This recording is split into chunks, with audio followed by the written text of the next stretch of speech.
Start off, obviously, we closed that chapter last night and moving on to the next one. Got 24 hours, but tough loss. Wasn't happy after the game, wasn't happy on Sunday. It's Monday at noon, and I'm certainly over it, that's for sure, and moving on to a really good Boston College team. But as you go back and reflect, I know you guys had questions after the game. Some I answer, some I can't. But after you watch it, we all know this is a game of momentum, okay? And again, that momentum was up and down. I talked to our guys about, the ups and downs of a game. Every pregame, I'm talking about, hey, there's going to be ups and downs. There's going to be adversity today. How are we going to respond? And there was certainly the ups early at 17-0, okay? And we got the momentum, okay? Then the momentum switched with a, kick-catch interference, and, and you guys know that whole story. But it was an impactful play in the game, and they get a 3-yard touchdown, and then, but we gained it back. That's the beautiful thing about our football team is they gained the momentum back in the second half. We're up 10, and, we just couldn't hold on to it, for whatever reason. And, and obviously there are reasons. Coaches see the reasons. Players see the reasons. That's what we discuss as we come in here. But I can tell you this, we did make improvement from last week, okay? And I think that's hard to say because you're like, it's another 7-point loss. We didn't go overtime, but we did make improvements without a question. And again, how do you know that? Number one, it was against a better opponent. Okay, the skill level, the whole deal was a lot better. Okay, we faced a better football team. Okay, and I have no questions about that. And we played and did some good things. I'll start with defense, probably the highlight of the day.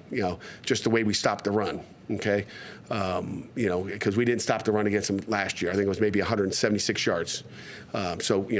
This year we stopped the run, and didn't stop the pass as much as I liked, but we did make them one-dimensional, and we got a chance to win the football game. I think defensively, there's all kinds of stuff that they want to clean up, and we will clean up and make it better. And got a couple communication errors on a 13-yard pass, just wrong safety down, all those different things that happen in a game. But we'll get better on that. But, just the effort, the attitude, the physicalness of what we did is what I loved on defense, okay? Offensively, we came out and started fast. I mean, a 10-play drive, take it down the field, get all the way down there on a third down, and whatever it was, 5 or 6, and, we got drop pass, and probably the best drive of the day is how we opened up. So we started fast. I like that. But, I thought we looked pretty efficient in the first half, and I thought the second half, was not acceptable by any means, and that's where we got it. So good things there. Again, some positive things. Again, we talked about the turnovers. Now, let me go to special teams, okay? Special teams, 2 gigantic game-changing plays. Affected the game in a big way. We talked about the one already, and then the second one is when we, versus a punt safe. There's no pressure. There was no pressure. We got a new long snapper in there. The ball comes back a little bit different, a little bit high, and we catch it, and then we, as we try to bring it down, we drop it. Okay, gigantic play in the game. I mean, those are 2 plays that we haven't done. And we'll never do again. Mark that down. That ain't happening again. But our punters work on jugs all day. I guess we had to work on more high jugs. Hit him in the mouth with those balls. But those are 2 game-changing plays. So wasn't obviously happy with that. But the rest of it, I mean, you got the number 2 punt returner in the country, and we did a heck of a job on him. I think he had 6 total yards, but he should have had 0 because we missed a tackle. And he gained 6 yards, but we had 2 guys on the tackle, and T.K. Kinsler should have made the play. Javon McIntyre's got to finish the play off. But, I think, again, what we did, how we did it, besides those 2 plays, was some good stuff on videotape. But some of the good stuff, Pitt, we averaged 3.5 per rush. Okay, I know you guys had a rushing question, okay? We averaged 3.5 per rush. They averaged 1.6, okay? I mean, per play. Okay, and I will say this. I went back and looked. They were 60% pass. We were 58% pass. So I think someone asked a question about running the ball more. 60-40. I don't care, run or pass, whatever it is. I think it's a pretty good number to be at. So I think that was a question, Saturday afternoon that I couldn't really answer because I didn't know what the number was there. But so we were, if we were 70%, anything over 70, high, that's a high, number for run or pass. But when you're in the 60-40s, I'm feeling pretty good about the mixture up. And again, there's some runs we even had called where if they line up in front, you just can't run it. You got to check to a pass and all those things. So that stuff happens as we go. Passing-wise, we average 8.1 yard per pass. They average 6.6 per pass, okay? And again, I'm giving you these things for a reason. total plays, every play, we averaged 6.2 per play. They averaged 4.6. Okay. The problem is they had a lot more plays than us. Okay. We got to move the sticks. That's where the issue is. We didn't move the sticks. Don't have enough plays. For example, offensively, we had 35 plays in the first half. They had 20. Excuse me. We had 35 plays in the first half. We had 20 in the second half. I mean, we had 15 less plays in the second half. Well, you can't, I don't care if it's 3.5 or 8.1 yards per run. We don't have any opportunities. You can't get more yards. You can't score touchdowns if you don't have the ball. So we didn't move the sticks.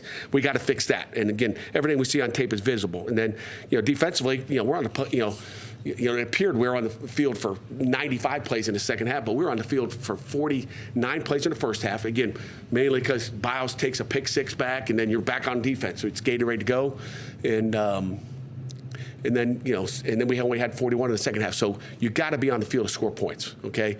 And I think we lost the field position by 278 yards. We won it by 217 the week before. So turnovers impacted that game in a gigantic way against a really good football team. We're lucky it was a 7-point game. We're lucky. So, and then I'll get into BC. I know that's a long opening statement. I'm trying to give you guys what you probably want to ask. But Bill O'Brien, outstanding coach, even a better person. I like spending time with Bill. He's a heck of a coach. What he's done in his career. Again, just a great guy. The one thing I'll say about them is they've been tested. Okay. Up until 2 weeks ago, we hadn't been tested. And I think we've been tested pretty good now. They've had Michigan State, they've had Cal, they've had Stanford. They've had to go on the road. They've played, they've played against good football teams. They have been tested, and that's a bonus for them and us at this point. Offensively, Will Long is our offense coordinator, does a great job. Lonergan is their quarterback transfer from Alabama, super player, accurate. Doesn't take sacks, gets rid of the ball. He's not going to let you get near him. Doesn't take a deep drop. They do a good job protecting him. They got tailback in the backfield. Turbo, and Turbo can go. And then on the outside, number 11, Bond, and number 4, big dude that had a good game against us last year. A big, almost tight end with blazing speed. Reed Harris is their wideout. So, they know what they're doing on offense. They do a great job, and it'll be a great challenge because they've been tested. They're a good football team. I don't care what the record looks like. I mean, you look at they've had 3 tough games, and they've been in every game. They've been, they've maybe had the same problems we've had as far as just finishing a game off and taking the highs and lows. So. And then defensively, they got, a legend, Pitt man, Tim Lewis being there, as a defense coordinator. Got a ton of respect for what he does and, what he did a year ago. You watch the tape, their kids play fast, they're well coached. He's a great teacher. He's a great Pitt man. So up front, they got a big number 88, big defensive tackle, McConnell. And then, the guy that we got to worry about on the edge is number 15, the long kid, or the Hutchins kid, big, long individual that's aggressive. He's intense. You can tell he's got a lot of toughness to him, so we got to be aware there. And then their safeties really pop out on tape. A kid named Thornton and Price, KP Price. Those guys show up on tape a bunch. So again, it'll be a heck of a game at noon, and again, we'll have our work cut out for us, and we got to get better. Questions? How do you approach the quarterback position this week and on Saturday? We're gonna watch practice. We're gonna get better and see where it goes. Keith Goeva off the depth chart, Ryan Coretta in that spot. Yeah. Can you just talk? Keith unfortunately is out for the year. Meant to mention that in my opening statement, but I got too long anyway. But Keith's out for the year with the lower leg, as you guys saw on game day, and it's disappointing. He's a super kid. He's a tough dude, we're obviously, it's a tough loss. Just like any one of your starters, it's a tough loss. So, but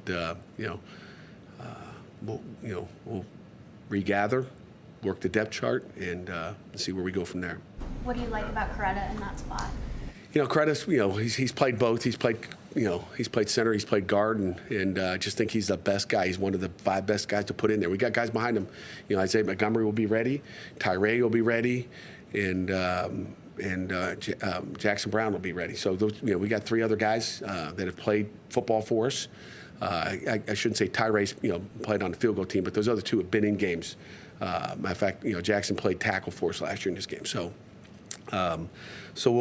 we'll be ready to roll, And it's a next man up mentality as everybody is in the country. Pat, what do you need to see better from Eli? Consistency. I just think just where his eyes are, and put the ball where the open receivers are. Let it go. Will there be any consideration given to starting Cole or Mason this week? We're not going to discuss that right now, but right now Eli's our starting quarterback. Talk about the rushing numbers. Up until Eli's first interception, you guys were rushing 6 yards per carry on first down. You get a first and goal at the 4. Why throw there? Great question, because that's what the offense coordinator wanted to do. We're averaging 6.6. We lined up. What personnel group were we in? Not sure. Okay, again, that's coach's deal. We're in 12 personnel. How often do we get in 12 personnel? Not very often. Okay, over the last 2 years, we've been 100% run in that formation, in that personnel grouping. So why? Because you build tendencies to break tendencies, and it was open too. So we just got to throw a better ball. So, Eli goes through a game where he throws 2 interceptions and gets benched. How do you have to approach it with him this week so that he doesn't end up pressing, being too safe? You want him to play his game, right? But he's now, the most recent game, he got pulled that's under. the emotional part of the game, Chris. We just got to, sit back, take a deep breath, and, that was last week. But, this is this week, and refocus. What do you identify, or what are some of the things you're working on third down? Yeah, the great thing is we weren't in too many third down longs. We had third manageable downs the other day, and we just got to get the ball to the right guy at the right time. That's what it comes down to. We got good plays. If you go put on the tape and you say, hey, I want to watch third down and in 5+, you're going to kind of go, go there. We just got to make good decisions. So you feel like the plays are there, it's just execute. We got to execute better. We got to block them better, and we got to run better routes and get open. I know you were down a few guys in the secondary on Saturday, but I counted just Louisville had 15 passes of 10 or more yards, so a lot of just kind of death by 1,000 cuts, if you will. Just watching the film, just what did you make overall just on the secondary's performance and how you defended the pass? I thought the secondary played pretty solid. The quarterback had a heck of a day. He played well. He played about as good as he can play. And, just little technique things. We give up the worst play was the 25-yard touchdown, after a drop punt snap, where we play outside leverage and give them the post. It's easy. It wasn't a contested throw or catch. And that's why I like to play. We played off. We bailed to it. And that's why I like to press for anybody, wants to talk fundamentals. And that's why I love to press, because you don't give them that space. And you take away it right at the line of scrimmage. And, hindsight, probably shouldn't have bailed out, should have pressed them up. But, just details. We got some guys just not in the right place in the back end, and we have to be. And again, this week they will take advantage of it. These guys will take advantage of it. And again, there's sometimes we're blitzing and we're playing our coverage that has been pretty good for us. And he's getting the ball quick. He's getting it. He's finding the right guy, and so give them credit too. I don't know if we asked you on Saturday, just the final 7 minutes of the fourth when Cole was at quarterback. Obviously had that interception with a couple of seconds left, but just what did you make of his time under center? It was good. He did a good job like we thought he would. Obviously didn't create a comeback, and that's what we were looking for, a spark, and we didn't get that. But Cole did a nice job. With Javon went out, a couple of DNs went out in that game. He came in light on corners. Are you getting a little concerned about your depth on defense right now? Yeah, I'm always concerned about our depth. Every week it's a throughout the last 10 years, it's always you're every week plugging something up, and you got a weakness here or there. You got to cover up for it. We had a true freshman corner play 93 snaps on defense and 8 on special teams 3 weeks ago now. So you're always concerned with that, but we'll be okay. I thought Kavir Baines came in and played a heck of a game. It seemed like Alan Bryant was also in there at safety a bunch too. Yeah, he gave up one of those, I think the biggest pass. Matter of fact, just talking defensively, and again, Stephen, we'd like to stop every darn pass, right? We talked about 10 yards or more or whatever, but giving up the explosive, this has been 2 weeks in a row. Our goal on defense is to give up 5 or less explosives. The last 2 weeks we've given up 3. Okay, Alan Bryant was part of an I think 2 explosive passes. He had 1 run. What was the run? Anybody know? They had one big 15 yards exactly run. And it was a speed option, which we've never seen before. And Biles got hooked around the head, we were there. We just got to finish the play, but that was a big run. So we gave up 3 explosives the last 2 games. So I've been happy with not giving up the gigantic plays because you're going to give up a few of them. And again, just speaking of explosives, we had 7 to their 3. You're supposed to win the game when you win the explosives. You're supposed to win, but when you lose the turnover ratio, you're going to have a problem. So did I answer that? Sorry to be so long. You gave us the numbers on the rush, but what were your impressions on Joel's and Jakarian with Dez out? You know what? They played a good game. I was happy with both those guys. Joel's knows what he's doing. The pass protection we talked about a week ago was so much better. They got more reps. All those things. I mean, they prepared as starters, both of them. So I was happy that one. I wish Boosie would have caught the one pass out of the backfield at one time, but he's got to hang on to that. But I thought both of them played well and hit the holes where they're supposed to. Bill O'Brien's had a lot of different stops in his career. What stands out about what you're going to get from one of his teams? Well, I think he's a pro guy. I mean, I think he'll, what stands out is the matchups that they're going to try to get. They're going to try to get Reed Harris, matched up on our safeties. We got to negate that somehow, some way. So the good thing is we've got a year under our belt, and I'm sure he's going to change. I mean, the things that we're going to practice this year, he's not going to do. He's got another bag of tricks that he'll try to pull out. So that's what good coaches do. So we'll have to adjust, as we always do. But the good thing is we got a year under our belt, knowing who Bill is and how they do it on offense, and what Will Long likes to do, and so that'll be the important thing. Things change obviously when Keith goes down, but how did you feel pass protection was with the offensive line? I thought it was good. I know you guys ask that question every week. I thought they did a heck of a job when you look at it. I mean, we gave up 2 sacks, I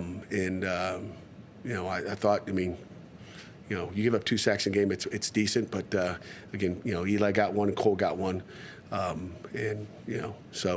But Ryan Coretta overset the one time when he was in there, but pretty solid, especially for a guy coming in there in relief in a position he doesn't. He gets 80% of his snaps at center, and he gets about 20% during the week. Well, this week obviously he'll get 100% at that left guard spot.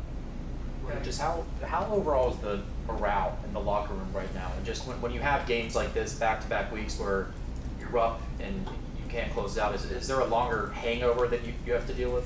Better not be. I think they're great. I think, like I said, we had a team meeting last night, and I don't worry about that. Our guys love to play the game. I feel bad for them. They don't deserve it. We all work too hard. They work too hard. Coaches work too hard. Everybody in this building works too hard to get those kind of results. But our guys get it. I think, last year we started off 7-0. Everybody's feeling great sitting in this room, sitting in those chairs, and then we didn't finish well. Well, hey, maybe we're not starting so well right now. That's the attitude. But guess what? How about a finish? And that's what we expect. Our guys will always come out and play. We got great kids. They listen. They're coachable. They've been that way since we got them in January, and we'll be all right. What are your impressions of Kowski through his first 4 games as your field goal taker? What's your take? Pretty solid, right? I mean, I wish I had one back against, West Virginia, which would have caused us not to go overtime. But I think he's been outstanding. I think we had 2 illegal procedures on the. We had 6 penalties the other day, which was again another major improvement from the week before, as far as the penalties go. I thought Trey did a great job, especially with, some illegal procedures. They're moving up front, making calls, whatever. We should be fine. Shouldn't do that. That's something we'll fix up this week because I'm sure we're going to see a ton of it now. They'll be moving all over the place, making all kinds of calls. But we'll be better prepared for that this week. And but when you get, you kick one and it goes through the uprights, and all of a sudden back it up 5 yards, kick it again, like this, that could get some guys. It doesn't get him. It's like, oh, I just hit that one. Well, I got to hit another one.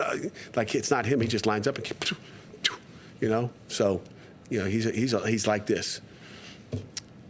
Now, do you think Jakarian's earning more opportunities? Do you see he's starting to figure out college football? Yeah, I mean, you see the burst through the line of scrimmage a couple of times. Like, oof! I mean, he's got a little different gear to him. So, I mean, those 1-2 punches, and and then, we hope we have 3 of them in there. But we got a lot of faith in Boosie, especially since he's been here in the spring, and we saw him in some live scrimmages. He's 100% healthy all spring. We know this summer he didn't get a whole lot of work. There was a video that went viral from the game after Rasheem's pick 6, kind of scuffle on the sideline with a ball boy. I'm guessing you didn't see it at the moment. What have you? Yeah, I didn't see it at the moment. And I didn't see it at the moment. Coach LaSalle sent it to me after the game, which I was really happy to watch that. But, probably a little bit overblown. But, what do our guys do after they get a turnover? What do? They go dunk. So, he was just doing like he normally did. And he obviously got surprised by someone coming in, trying to take it away from him. Didn't know who it was, whatever, thought it was one of his boys. So, probably a little overblown, emotions of the game. Anything else? Sure. Going once? Going twice? Okay. All right, guys. Thank you.